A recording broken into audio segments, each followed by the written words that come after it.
Amritsar airport पे नजारा देखने लायक था। एक अमेरिकन मिलिट्री प्लेन, एक बहुत बड़ा C-17 लैंड हुआ, लेकिन इसमें सिपाही नहीं थे। इसमें 104 इंडियंस थे, वापस वहां जहां वो कभी नहीं जाना चाहते थे, डिपोर्ट होके। उनका अमेरिकन ड्रीम एक बुरा सपना बन गया। ये कोई टूरिस्ट नहीं थे जिनका वीजा खत्म हो गया। ये वो लोग थे जो चुपके से अमेरिका गए थे एक अच्छी जिंदगी की उम्मीद में। वो पकड़े गए और अब वो वापस आ गए।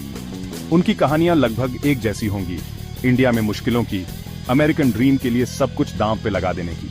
अब वो वापस आ गए हैं, उनके सपने टूट गए हैं। ये लोग इंडिया के अलग अलग जगहों से थे। 33 गुजरात से, 33 हरियाणा से। पंजाब ने अपने 30 बेटे बेटियों को वापस ले लिया। बाकी अलग अलग जगहों से थे, चंडीगढ़, महाराष्ट्र, उत्तर प्रदेश। हर नंबर एक कहानी। हरियाणा का एक किसान का बेटा जो हरे भरे खेत और डॉलर्स का सपना देखता था।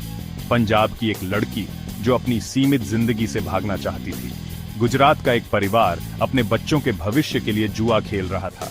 उनके जाने के कारण अलग अलग थे, जैसे उनकी बैकग्राउंड, लेकिन उन सब में एक चीज कॉमन थी, वो मजबूरी जिसने उन्हें एक नई जिंदगी के लिए सब कुछ दांव पे लगाने के लिए मजबूर किया।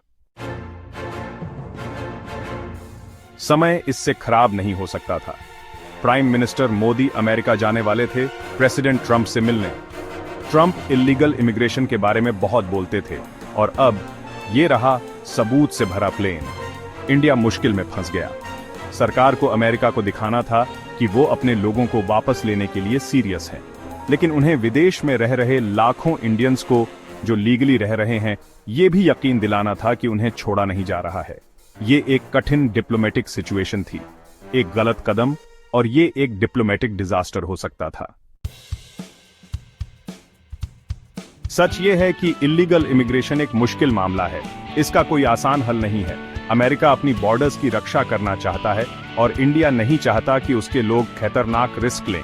इंडिया ने अमेरिका से वादा किया है कि वो उन लोगों को वापस लेगा जो इलीगली वहां हैं।